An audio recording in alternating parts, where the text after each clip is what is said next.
Hola a todos, estamos en Hacking Education, el podcast para hackear la educación, dejando entrar nuevas ideas, ideas oportunas, ideas también que nos permitan romper un poco los paradigmas de este sistema tradicional, tan tradicional que por tantos años, digamos, ha inspirado a muchos maestros, conectado a muchos estudiantes, pero también impedido muchas oportunidades. Entonces, un sistema educativo que hoy nos está llevando a pensar horizontes diferentes.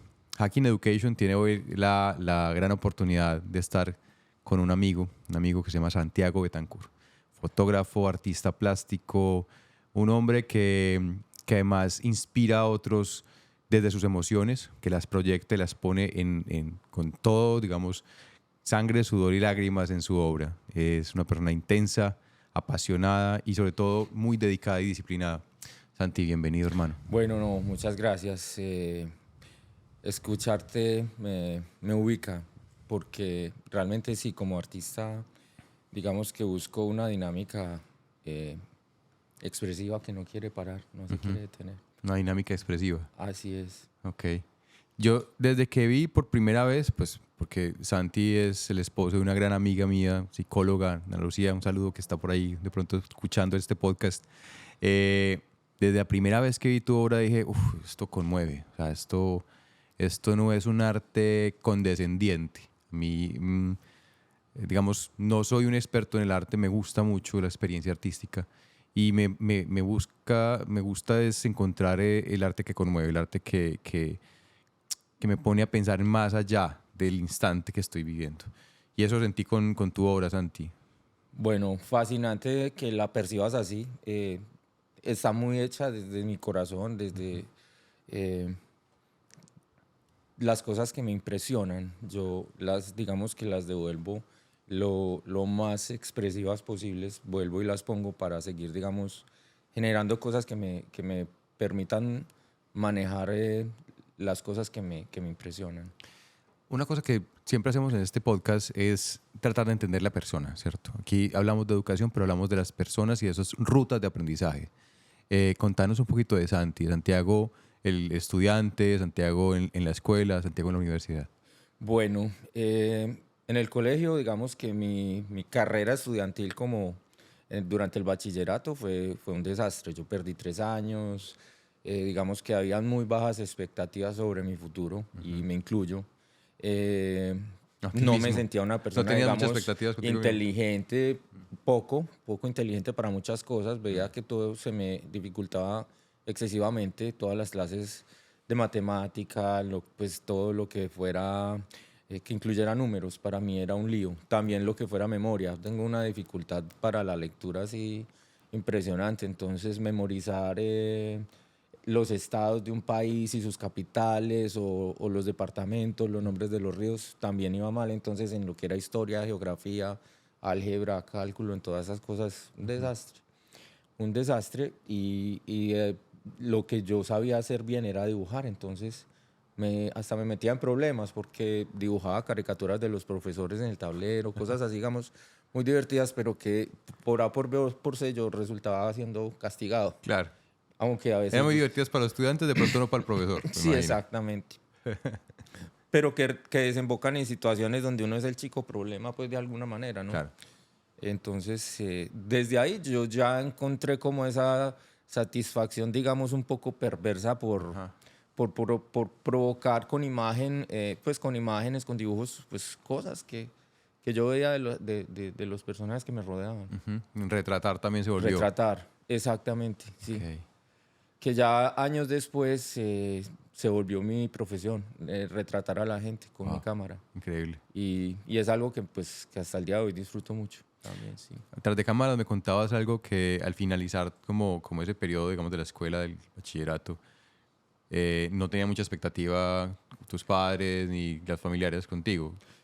Es cierto, o sea, yo salí relativamente mayor por todos los años que, digamos, que perdí. Que también los perdí, claro, entonces llevaba las de perder porque se me juntaba química con matemática y con alguna otra materia, entonces fácil que perdía el año. ¿No? En ese esquema no había un lugar para lo que yo sabía pues, hacer mejor, ¿cierto? Entonces fue muy difícil. Y cuando presté servicio militar en un momento muy complicado del país, estábamos ¿Qué fecha más o menos estamos en hablando? plena guerra con Pablo Escobar. Eso fue, yo fui entre el 88 y el 89 estuve Wow. yo. Eh, Tocó cuando mataron ¿Estuviste a de Galán policía o en el en la Cuarta ejército? Brigada, Cuarta brigada. soldado. Sí, Wow. sí, sí. Me tocó la época cuando mataron al gobernador de Antioquia de un bombazo que escuchamos ese estruendo. También recuerdo muy nítida la explosión de la bomba de la Macarena, cosas así. Que seguramente después en mi obra aparecen de alguna manera como todos estos cuerpos padeciendo, digamos, las inclemencias Del terror de y la la violencia. barbarie, ¿no? Entonces está esa fuerza expresiva también en mi trabajo. Pero volviendo al punto, cuando yo estaba prestando servicio militar, me di cuenta que yo no servía para tener jefes. Allá también me la pasaba simulando que trabajaba en una oficina y me la pasaba era dibujando al escondido, en fin. Recuerdo que una vez el sargento que yo estaba bajo su mando descubrió que yo en vez de hacer el oficio para el que me habían puesto en ese escritorio y me la pasaba era dibujando y coge y tira todos los dibujos, volando todos los dibujos por el aire, van cayendo. Y era como, digamos que es una metáfora de la dificultad de ser artista. Yo ya luego era arrodillado y gateando, recogiendo dibujo por dibujo, Wow. ¿no? Esa imagen me recuerda una escena de Wall, la película de Pink Floyd, que te recuerdas que el niño está haciendo su poesía y llega el maestro y coge la poesía y se burla del Sí, niño y toda sí, la sí, cosa. sí. Ese instante como tú dices, lo difícil de ser artista. Sí, eso pues tiene su... Yo de Arroyo decía algo, que cada don tiene su karma, ¿sabes? Y en algunas situaciones uno lo puede vivir así, como por unos episodios de la vida que digamos que cuando uno ya logra... Yo en ese momento digamos que no siento como una vida frustrada en absoluto, me siento muy libre de sentirme frustrado. Vivo con mucha euforia y disfruto mucho lo que soy. Y creo que toda la vida, digamos que lo he hecho desde que tenía un reconocimiento hasta cuando, digamos que más parecía un problema. Igual yo, en medio de mis problemas, mantenía pues como mi risa ahí muy discretamente, pero me reía y me burlaba de muchas situaciones que yo mismo provocaba Ok, y que se volvían un problema ok. en el entorno familiar o escolar o lo que fuera. Sí, sí, sí. Claro. Terminaste esto, sales como del servicio militar y vas a ir a buscar la universidad. Exacto, entonces yo como dije, no quiero trabajar en una oficina, no quiero trabajar para nadie y no sé, voy a presentarme a estudiar arte. Entonces mi familia dijeron, pues, no, pues ¿cómo te vas a poner a estudiar eso? Pues necesitábamos, digamos, levantar la situación económica como grupo familiar. Entonces me recomendaron hacer carrera intermedia, porque como te digo, no había mucha expectativa de que yo lograra, digamos, que graduarme de una carrera se les llama o se les llamaba intermedias. Presenté pues creo que en el INEM o en algo así. Presenté 2 o 3 exámenes, lo peor que pude para no pasar. Y ya en el que sí era mi campo, que era me presenté a estudiar artes en la Universidad Nacional. En ese sí pasé, Y con quedé honores. segundo, me gané pues mi beca Total. de estudiante, que era una de las preocupaciones también como de cómo financiar el costo de mi carrera y se pagaba, digamos, pues, o sea, se pagó varios semestres con beca y realmente la Universidad Nacional sí ofrecía unas tarifas absurdas, Claro. pues, como para la época. Entonces, bueno, así empecé a estudiar y digamos que a mis manos llega por accidente la fotografía. Mi padre igual tenía su cámara y a él le dio un derrame cerebral y digamos que como parte de su rehabilitación él decidió aprender a usar la cámara fotográfica. Eso es digamos que eso es algo así como muy particular porque a su vez mi abuelo había sido pintor y escultor y fotógrafo en su pueblo y Wow. tiene una historia hermosa y un legado cultural importante, pues. Y entonces digamos que yo cogí la cámara y descubrí que era algo fascinante y empecé a trabajar con mi hermana, pues desde el primer rollo de fotografía yo le dije, maquillate, yo te hago unas fotos y eso nos marcó la carrera a los dos. Mi hermana actualmente es una mujer muy reconocida de un gran peso, digamos, en el mundo de la moda y el maquillaje, una gran autoridad, trabaja para L'Oréal París Wow. y tiene pues los clientes, las celebridades acá en Estados Unidos. Podemos nombrar Ha a tu tenido unos hermana. alcances así pues que O sea, Claudia ha estado en la Casa Blanca, ha estado trabajando con estrellas Wow, del cine, de la música, pues que Billy Joel, unos personajes increíbles. impresionante. Sí, sí, Pero sí. es que me dejaste esa fotografía, me acabaste de regalar, yo creo que a todos los que nos están escuchando. Un par de jóvenes tomándose fotos, ella maquillándose y él tomando fotos. Y él es hoy un artista y ella es un artista del maquillaje. Completamente, sí. Y entonces hicimos esa carrera juntos Mm, en Medellín. wow, El primer estudio fue pues en la casa, pero para sorpresa de todos y beneficio y gratitud de por la vida y por el talento y la herencia que teníamos, eh, empezaron los ingresos. Sin haber esperado a terminar la carrera, a los 3 meses yo ya estaba haciendo las primeras fotos y cobrando. ya. Y mi hermana igual, entonces digamos que ese temor desaparece y todo se vuelca en apoyo y que mi madre nos acompañaba, que pues que a hacer aseo del estudio, o sea, Mm, le trabajábamos ya digamos todos a esa empresa, pues, ¿cierto? Entonces fue algo muy bonito, me distanció el momento pues la época de mi juventud, estar rodeado de modelos, era, digamos, algo, digamos, muy fácil, pues, o sea, era fascinante y muy emocionante. Y me sentí, pues, otra vez ya como un consentido de la vida pues, como que se había reivindicado, digamos, ajá, en muchas cosas y que llegaba a mí también gente que jamás me imaginé que pudiera tener frente a mí, ¿no? claro. Y digamos que entonces como que pasaba toda la belleza pues, de muchas modelos por mi estudio, trabajaba para muchas campañas y muchas cosas y aún hago cosas así, pero digamos que estoy muy enfocado también en el tema de mi trabajo como artista. Ok. Ahorita me decías, digamos, lo importante que fue para ti la universidad. O sea, independientemente de que hablemos de hackear la educación, no quiere decir que estemos ni en contra de las organizaciones o las instituciones, ni tampoco de ciertos elementos que especialmente la educación superior tienen. Hablabas de los semejantes, hablabas de los maestros, de la inspiración. Cuéntanos un poquito. O sea, para mí es fundamental que uno como artista o en fin, en lo que sea, digamos que sepas identificar a tus maestros. Una cosa es un profesor y otra cosa es un maestro en tu vida, ¿cierto? Identificarlos es fundamental. También estar entre semejantes, o sea, los mismos muchachos que estábamos con las mismas inquietudes, como cuestionando todo y viendo cómo íbamos a convertirnos en artistas, eso fue hermoso. También muchas cosas que se absorben del conocimiento. También tuve problemas en la universidad por mi dificultad con la lectura, pues que había unos profesores eruditos que cada tres frases mencionaban a un autor y decían, pero por favor, el que no haya leído este libro. Y yo pasaba en blanco por todos los, por todo lo. Entonces, digamos que en esos temas teóricos en la universidad también, pues tuve esas dificultades más aún que yo me distraje mucho y me dediqué tanto a mi profesión como fotógrafo que Ajá. no hice como muy a fondo aparte de mi carrera, pero igual encontré la beta pues en la fotografía y en el dibujo para seguir haciendo mis procesos artísticos. Genial. Saliste de la universidad, ya eras fotógrafo de modelos, reputado, reconocido.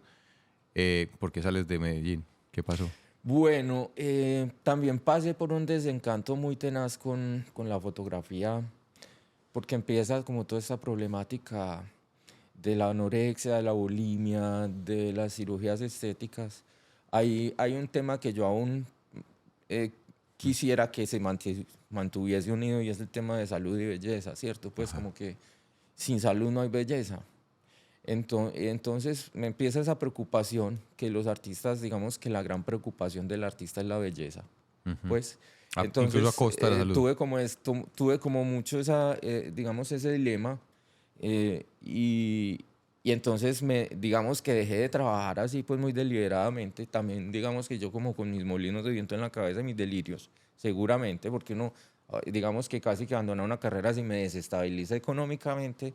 Y bueno, entonces resulta que acá estaba mi hermana, que ya estaba pues haciendo esa carrera tan bien hecha y como con una posición tan elevada pues en su medio. Entonces yo vine y ya ahí estaba el tema de Winwood y de que realmente yo no había ejercido como artista. Yo dibujaba y hacía muchas cosas.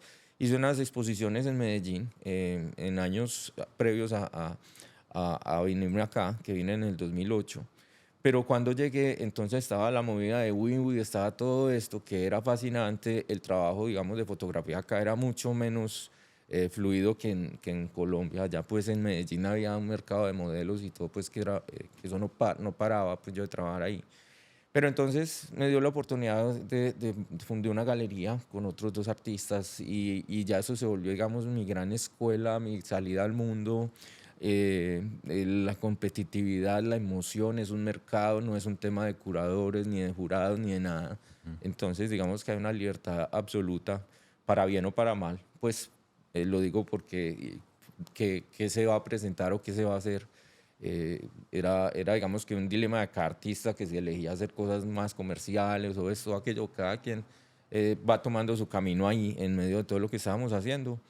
Y a mí me forjó, me puso a hablar con el mundo, pues porque realmente uno abría la galería en Wimbledon, se llenaba de gente de todo el mundo. Ya. Era una experiencia grande. Conocí actores de Hollywood, conocí mucha gente, también una historia pues, que recuerdo y siempre lo menciono. El fundador del Circo del Sol compró una de mis obras más emblemáticas, porque pasaban ese tipo de cosas a un nivel así pues como descomunal. Entonces fue una experiencia muy intensa, Ujú. difícil también porque habían altibajos económicos. Ya no solo pagaba renta de mi casa, sino que pagaba renta de la galería. Entonces hubo dificultades en algunos momentos y vivía uno como con el nervio a flor de piel en esas dificultades, digamos, más que todo como económicas. Ok. Bueno, definitivamente eso fue una escuela también, ¿cierto? Lo fue. Estás mencionando Winwood como una escuela, también los orígenes prácticamente de Winwood. Pues, en ese momento no era lo que hoy, No, no, digamos. no, no lo era. Pues de hecho éramos de alguna manera pioneros porque eran muy pocas las galerías que habían y Winwood funcionaba un día del mes, Ok, básicamente, que ok. se hacía el Gallery Night, salía toda la gente, había unos circuitos fascinantes de muchas personas recorriendo una galería tras otra, Ujú. espectacular. Pero ya como con la bulla y con todo esto, las galerías, como eso digamos que es un proyecto que tenían muy bien planeado y valorizaron la zona y entonces se llenó de una cantidad de negocios. En fin, cambió el mercado y las galerías se dispersaron. Ya, Pero hubo un momento de oro y estuvimos ahí, genial. en los mejores momentos y los mejores años de Winwood.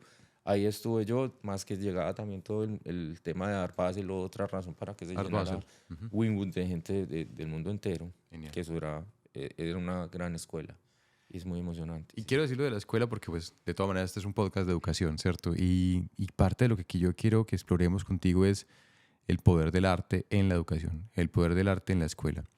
Ya hablamos de Santiago, su perfil, su biografía, cómo llegas a Miami y, pues, pionero de muchas cosas. También hablamos de ese joven creativo que mucha gente no esperaba nada.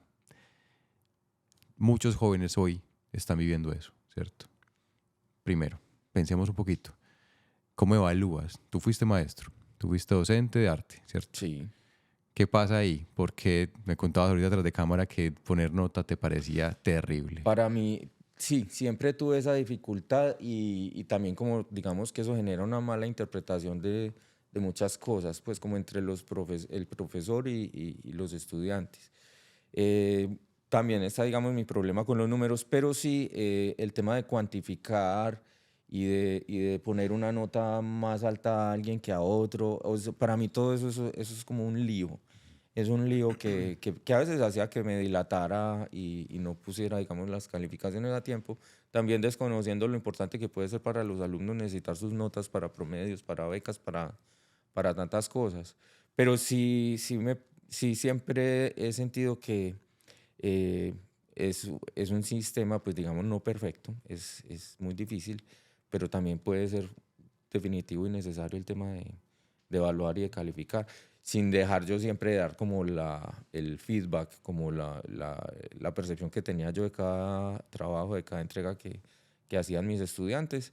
Y una relación, digamos, sí muy sincera y muy abierta con todos. Ujú. Soy, pues, digamos, he sido ese tipo de profesor que no se escandaliza con nada, que los alumnos le pueden presentar cualquier tipo de trabajo desde que salga de su corazón y de su, digamos, y de su inteligencia. Entonces, en ese sentido, también logré que para mí fundamental era ver como el brillo de los estudiantes en sus ojos durante la clase, en algunos momentos donde el cerebro se estimula y se abre y realmente capta, digamos, la sinapsis, pues es algo que se puede lograr estimulando, digamos, desde cosas tan lindas como es hacer la fotografía o que los alumnos vean cómo pues cómo es el proceso revelado. Hablar, por ejemplo, de la luz, de la óptica. Claro. Entonces son cosas que por muy acostumbrados que estemos, uno puede buscar una cantidad de, digamos, como de pequeños datos que hacen un todo. Pues, qué es el enfoque, qué es el desenfoque, qué es la exposición de la cámara. Tantas cosas que, digamos, que vuelven interesante el mundo de la fotografía, por ejemplo. Total. Sí, sí, sí. Me dejaste pensando en esos, vamos a ponerlo así, como microindicadores o microevaluadores del aprendizaje. Shining eyes, ojos brillantes. Exactamente. ¿Cómo haces para identificar eso? Porque, vuelvo, te digo, yo tengo un asunto con la evaluación también. Sí. O sea, yo me identifiqué mucho con lo que decías. Seguramente todos. Porque de verdad que calificar o descalificar, ¿cierto? Muchas veces uno, al poner una nota, pone un número y el estudiante no diferencia entre qué número es para el trabajo y no para la persona. Y termina descalificándose como persona. Es que tal vez me haces pensar en lo que hablábamos de mi infancia. O sea, además eran números rojos. Yo veía más números rojos Ese lapicero rojo es terrible. No, sí, también tiene su mensaje, ¿no? Totalmente. Entonces, La letra con sangre también. ay, sí, imagínate. Ah. Sí. Pero mejor la letra con brillo en el ojo. Total. Sí, porque fascinar, o sea, que la gente quiera, cómo llevarlos a que quieran descubrir por sí mismos, porque yo he sido muy autodidacta, he sido muy empírico para muchas cosas, incluyendo pues un tema del que no hemos hablado, que es lo de las burbujas de jabón y todo esto. Ya lo tocaré, Pero claro que sí. realmente hay una magia que tú puedes percibir en las cosas y que las puedes registrar desde la fotografía o desde cualquier expresión artística. Y eso, digamos, que hace muy valiosas las clases y las sesiones con alumnos. Pues que haya siempre una emoción. Uno tiene que vibrar, pues, digamos, con cada detalle de lo que le estás transmitiendo a tus alumnos para que, digamos, que despiertes en ellos ese deseo de aprender Total. por sí mismos. El Pues, aprendizaje tiene que ser emocionante. yo creo que despertar la curiosidad y también hablar de cosas pues, que nadie, de pronto uno sabe que no es algo muy común saberlo, pero que cuando te lo explicas le toma mucho sentido. Un ejemplo, porque entonces, bueno, vamos a ver clase de fotografía o de dibujo, vamos a hablar de perspectiva, de esto, de aquello, cómo vemos el volumen, en fin, muchas cosas. Pero, por ejemplo, este detalle, imagínate que todos los depredadores, incluyendo al ser humano, tenemos los ojos aquí para poder triangular y en la distancia, digamos, cazar la presa con eficacia y sobrevivir en el ambiente. Los animales que no son depredadores tienen la mirada a los lados, las vacas, los caballos, porque entonces si viene el depredador de un lado, por el otro están mirando por dónde huir. Pues entonces, como es toda esta historia del ojo, de la luz, todo esto, ese tipo de cosas que uno dice, ¿cómo es posible? Pero, y tan interesante, y no, pues no nos damos cuenta con la precisión que vemos y que calculamos la distancia entre una cosa y otra. Total. Para movernos en el mundo. A mí me ocupa mucho, Santi, una cosa, y por eso también me encanta la invitación de conversar contigo sobre arte y educación, y es la cantidad de cerebros dormidos en las escuelas. Me ocupa mucho porque no tiene sentido que todos estemos perdiendo el tiempo 40 jóvenes, un maestro, un sistema montado y silencio en el interior de esas cabezas. Eso a mí me ocupa mucho. Entonces, cuando tú estás diciendo de cómo volver interesante, cómo llevarles algo que ellos de pronto no lo habían conectado o no lo sabían, pero sobre todo generar emoción, ¿cierto? Yo me pongo también a veces a pensar, de todas maneras, el sistema educativo es un sistema de control y a veces el arte se sale de control. Completamente. Pues es que mira que de las cosas que a mí me fascinaba es que en todas las materias en el colegio, en todo lo que yo estudié prácticamente, todos teníamos que llegar a la misma conclusión y al mismo resultado. Y a la misma cifra o qué sé yo. En el arte no es así. En el arte cada quien va a llegar con algo completamente, digamos, los caminos son impredecibles y los resultados, por supuesto que también lo son. Entonces, de ahí ya digamos que hay una libertad, porque aquí no todos me tienen que llegar con lo mismo, pues, o, digamos, como en la autoridad, digamos, del profesor. Es un proceso, digamos, muy diferente. También uno puede cometer errores como profesor al no percibir ciertas situaciones de los alumnos. Por ejemplo, en la Universidad Nacional fue algo muy interesante que un director pidió a todos sus profesores que debían ser profesores activos en el mundo del arte para que los estudiantes supieran a qué dificultades se estaban enfrentando con los trabajos que ellos le ponen. Y cómo es el mundo del arte una vez te gradúas, cómo vas a hacer para exhibir, todo, pues una cantidad de temas que vienen asociados digamos, a la vida del artista y a las dificultades propias, pues, digamos, de algo como lo que uno hace, que digamos que también son cosas que no las hace uno directamente por dinero, Claro. como tal, ¿cierto? Entonces hay que prepararse para eso. Yo aquí tengo en esta mesa tengo un libro de algunos de tus dibujos y pensaba en estas emociones. No sé si se puede ver un poco, pero aquí, no sé si en las cámaras se nota, pero tiene unas emociones, unos dolores, se llama el libro. ¿Tú crees que hay cabida para ese tipo de emociones en la escuela, en la educación? Pues me parece muy buena pregunta, porque realmente me cuestiono que que en cualquier lugar sea posible, ¿cierto? Pero que ojalá que, pues, que todo el mundo tuviese la oportunidad de expresar lo que piensa y lo que siente con libertad y con respeto. Y ojalá con conocimiento también, Claro. ¿cierto? Eh, pero yo creo que en muchos lugares no hay cabida a la libre expresión. Y eso genera dificultades, incomodidad, roces.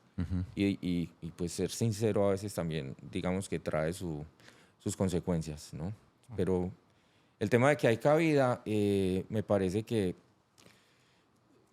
eso sería utópico, Ok. que eso suceda. Ok. Sí, sí, sí. Y también, pues hablando de hackear la educación, en eso digamos que he sido un hacker, porque realmente yo no tengo formación de científico ni lenguaje de formación científica como tal, pero sí he logrado desarrollar de una manera empírica y de observación y de experimentación una cantidad de fenómenos en las burbujas de jabón. En la burbuja A de mí me jabón. fascina la óptica. Entonces llevo muchos años trabajando con este tema y estudiando la semejanza entre el universo y las burbujas de jabón. Y pues eso ha tenido muchos resultados. Lo he presentado, pues, digamos, a nivel científico en museos de ciencia. Pues se han hecho unas exhibiciones bien interesantes. Acá entré con un premio mundial de fotografía Aquí a científica. Estados Unidos. Sí, pues fue como, digamos, que el certificado para obtener mi visa de talento, que fue con la que yo llegué, observando, hackeando al universo también, de alguna manera, y llegando pues a un nivel que estoy ahora, en el que hay un experimento en particular, en el que estoy analizando y proponiendo como un modelo natural a las burbujas de jabón para estudiar, digamos, una cantidad de comportamientos de los agujeros negros. Entonces, también es como ese tema de lo macro y lo micro están, digamos, que tan ligados, y que para mí, que tengo toda esta, digamos, esta dificultad de proponer algo, digamos, tan osado, tan ambicioso, eh, pero ya cuento con aliados en el mundo de la ciencia para esto. Genial. Pues sí, sí, sí. Estoy desarrollando y pasándole unas imágenes pues trabajando en conjunto con un científico que es una autoridad mundial en este tema, un polaco, Un polaco. es Wojciech Jaroszewicz. Y estoy pues como Que muy espero que escuche emocionado este de aportar podcast. algo realmente y directamente para el mundo de la ciencia, Wow. ¿cierto? Entonces es algo muy, muy bonito y muy especial. Genial. Y ahí estoy pues como con ese proyecto y también generando, pues, digamos, que todas las mayor cantidad de imágenes de la belleza del universo. permíteme conectar de nuevo con las emociones. Sí. Porque yo, a diferencia de los que están escuchando, me sé una historia tuya de cómo nacen las burbujas en tu arte Ujú.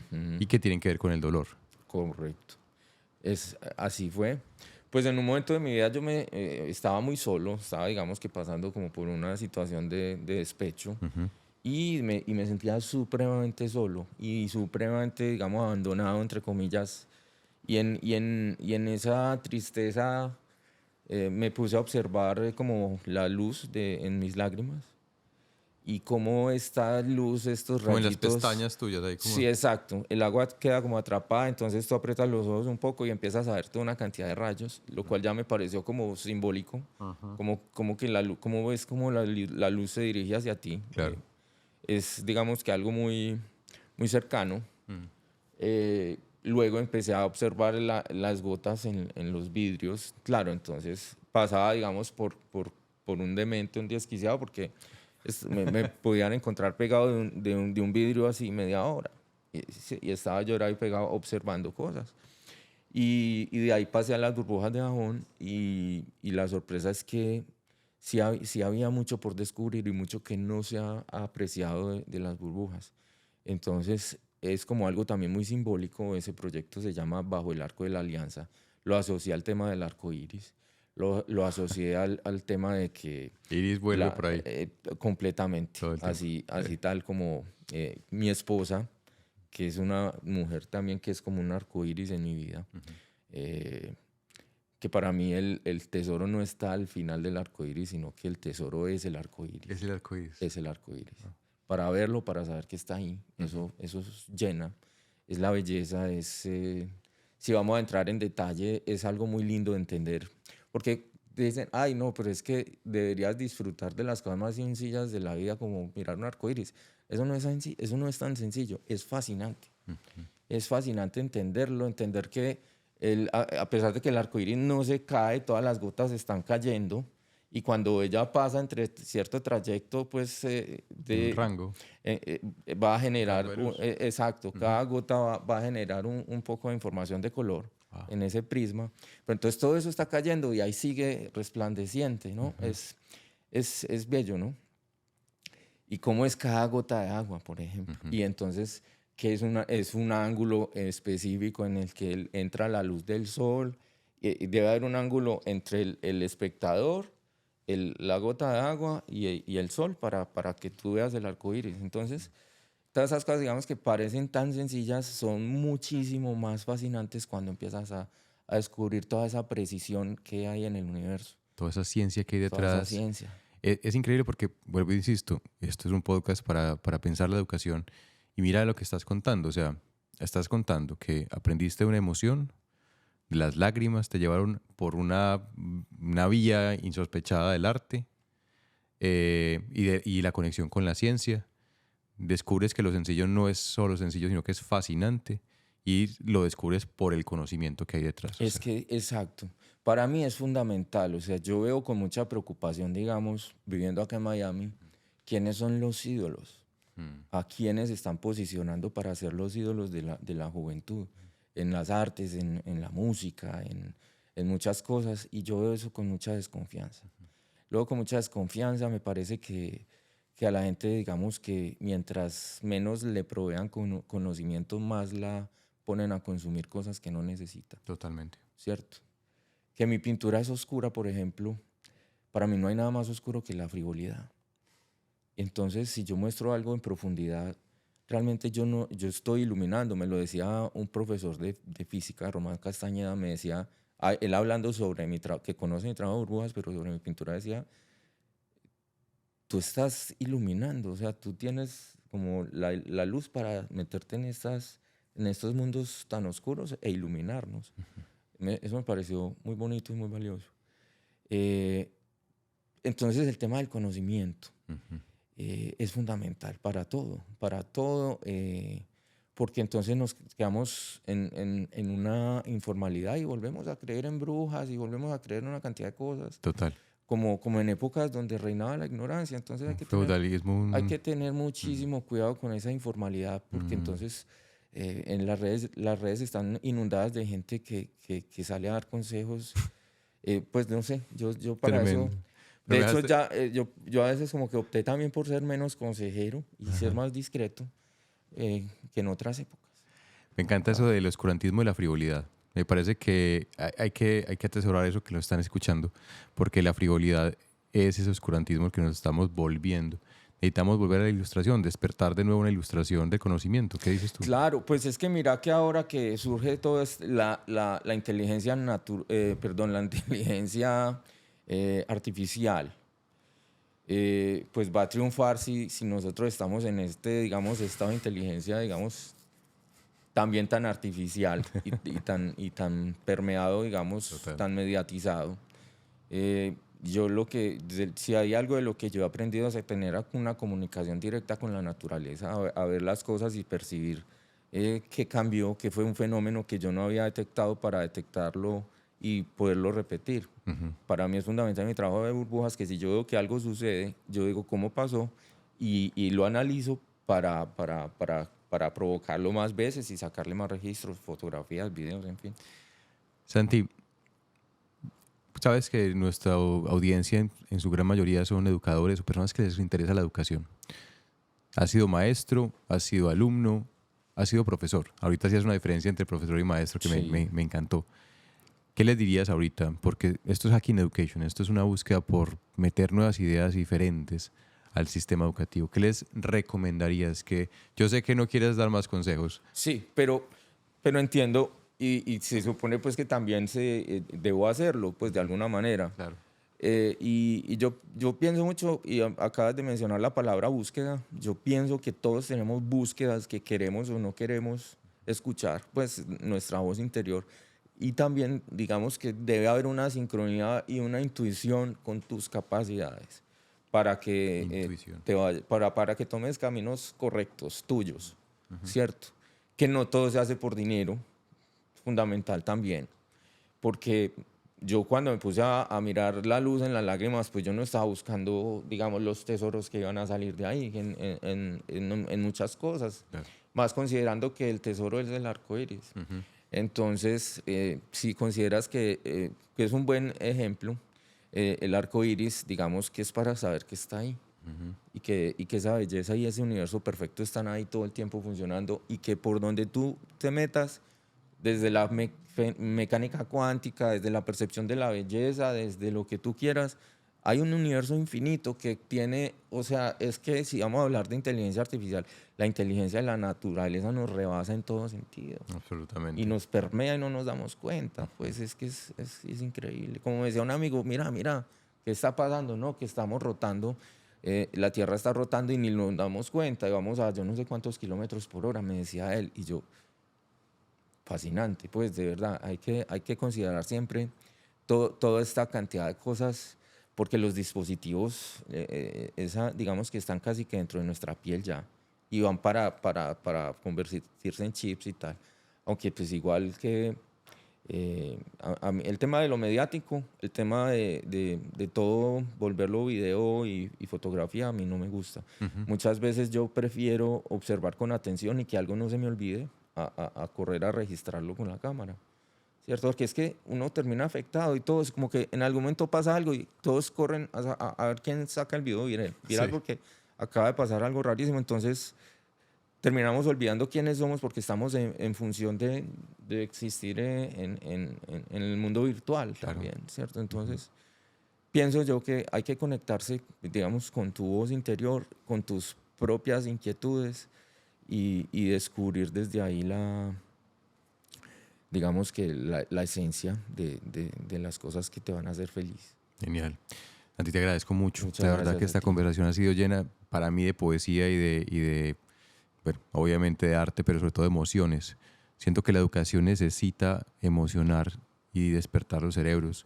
Me ocupa muchísimo que los cerebros de nuestros jóvenes estén muriéndose de partir, digamos, o dormidos y estén siendo alimentados por esa frivolidad que ahorita mencionabas. Sí, Yo creo que lo que nos estás dejando aquí sobre la mesa es un llamado a que el arte puede ser un camino para despertar esos cerebros. lo es, lo es. Digamos que la observación como tal es un gran Observación. camino, porque con la observación tú puedes, desde la ciencia natural hasta el estudio de la belleza a través del arte, lo que quieras. Excelente. Sí, sí, sí. Santi, muchas gracias, hermano. Bueno, no, Un gran a ti. placer y espero que tengamos muchos más de estos Encantado podcasts, hermano. Encantado de esta conversación. Muchas gracias.